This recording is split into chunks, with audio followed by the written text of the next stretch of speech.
Assalamualaikum warahmatullahi wabarakatuh. Kali ini channel Catatan Putih akan sedikit berkisah tentang sahabat Rasulullah yang bernama Bilal bin Rabah. Bilal bin Rabah al-Habsyi hanyalah seorang budak biasa sebagaimana budak-budak lainnya. Nasibnya sebagai putra seorang budak yang secara otomatis menjadikannya sebagai budak pula.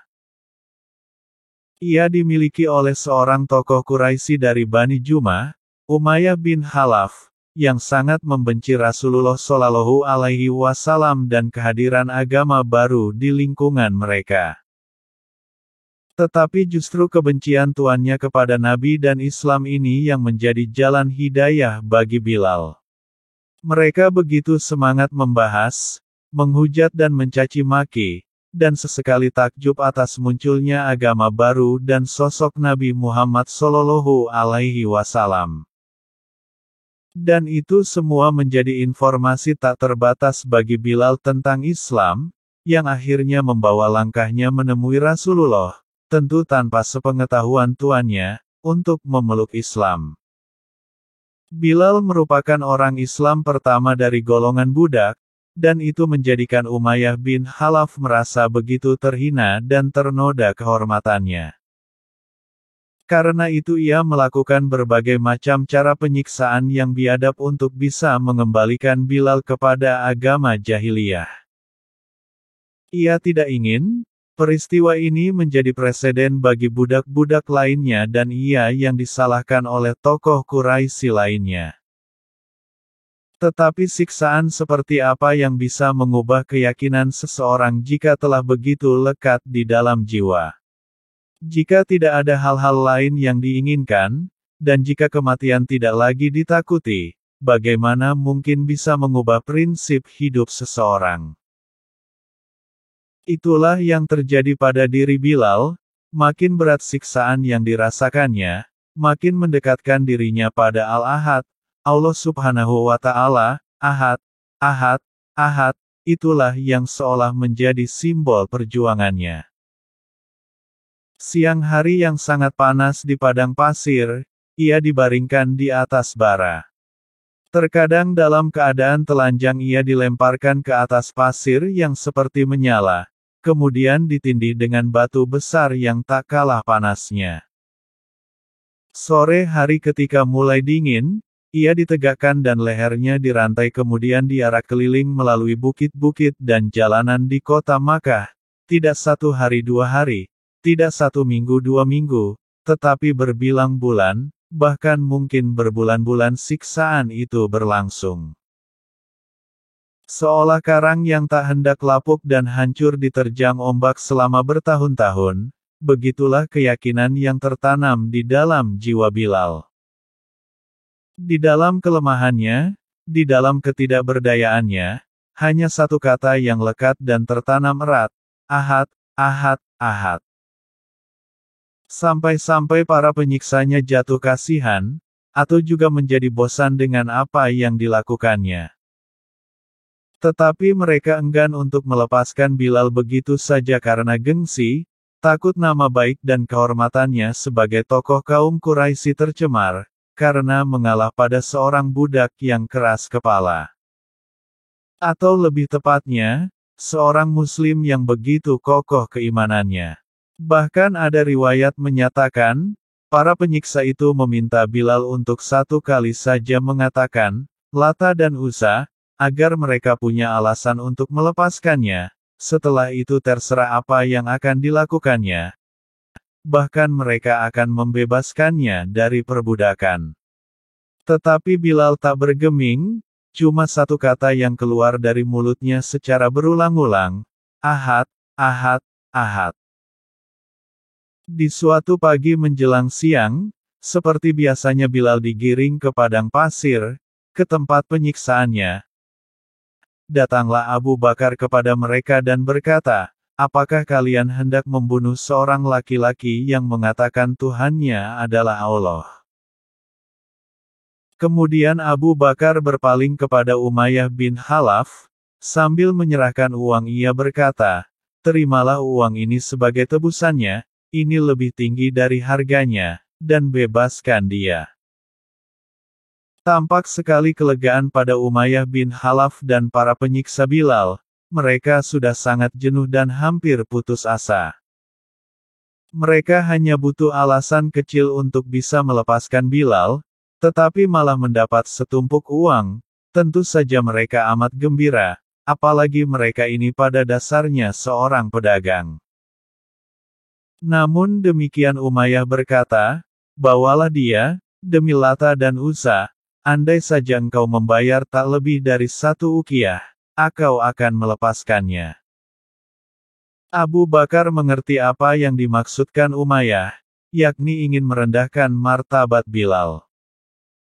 Karena itu ia berkata, andai saja kalian tidak melepasnya kecuali dengan harga 100 uqiyah, aku pasti akan membayarnya. Abu Bakar membawa Bilal ke hadapan Rasulullah, sekaligus mengumumkan pembebasannya dari status budak. Sekelompok kecil sahabat yang hadir saat bergembira seolah sedang merayakan hari besar. Dan hari itu memang hari besar, bukan hanya buat Bilal, tetapi untuk seluruh umat manusia, hari yang sebenarnya lebih tepat untuk dijadikan sebagai hari persamaan hak asasi manusia. Ketika Rasulullah hijrah ke Madinah dan umat Islam bisa melaksanakan peribadatan tanpa gangguan dari pihak-pihak yang memusuhi, mulailah dicari cara mengumpulkan umat Islam untuk melaksanakan salat jamaah. Berbagai usulan muncul, tetapi akhirnya dipilih cara yang kini dikenal sebagai azan. Ada beberapa riwayat tentang siapa yang pertama kali menyusun redaksi azan, tetapi yang jelas pilihan pertama Rasulullah untuk melantunkannya adalah Bilal bin Rabah. Suaranya yang empuk, merdu, lantang dan penuh keharuan merupakan alasan utama. Siapapun yang mendengarnya serasa disiram dengan segelas air dingin, kesejukan dari nilai keimanan. Bilal adalah muadzin pertama dalam Islam, dan namanya kini sangat dikenal di seluruh dunia karena identik dengan jabatan muadzin itu sendiri dalam setiap pelaksanaan salat Jumat. Selain sebagai muadzin, Rasulullah juga menunjuk Bilal sebagai pengurus keuangan beliau. Namun, walau disebut sebagai pengurus keuangan, Bilal tidak pernah memegang uang terlalu lama atau menyimpannya, karena Rasulullah memang tidak pernah menyimpan sesuatu, baik uang atau barang, sampai malam harinya. Bilal hanya diserahi tugas untuk mengurus dan melayani apabila ada kaum muslimin yang datang meminta bantuan kepada Rasulullah. Ia akan mencari pinjaman atas nama Rasulullah untuk memenuhi kebutuhan orang tersebut.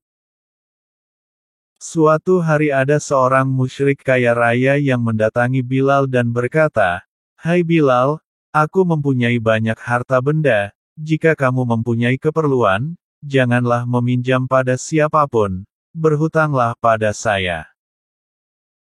Apalagi yang lebih baik daripada hal ini, kata Bilal menyambut baik tawaran si orang musyrik tersebut.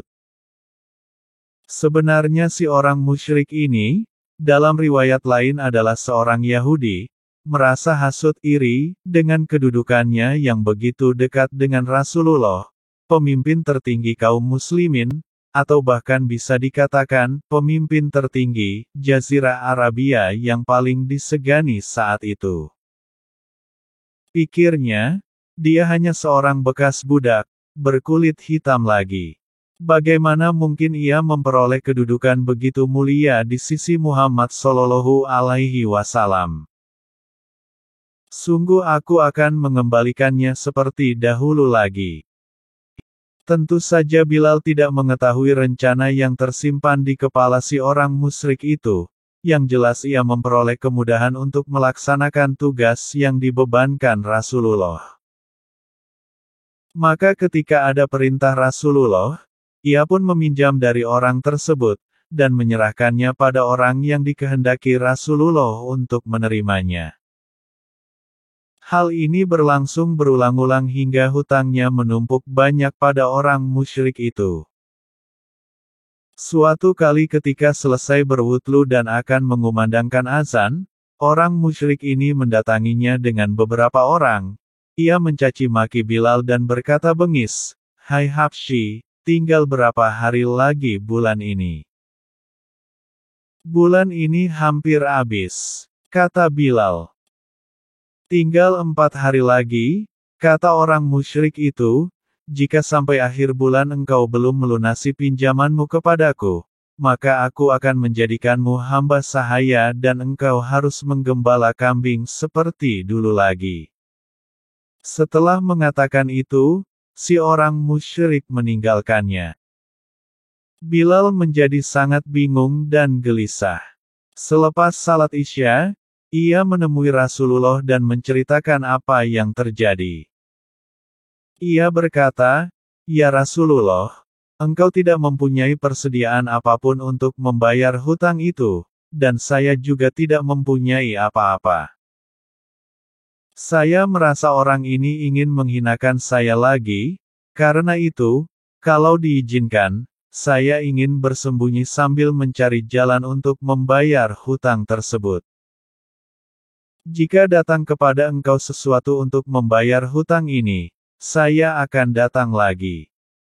Ternyata Rasulullah mengizinkannya. Bilal pulang dan mempersiapkan pedang, perisai dan apa yang diperlukan dalam perjalanan.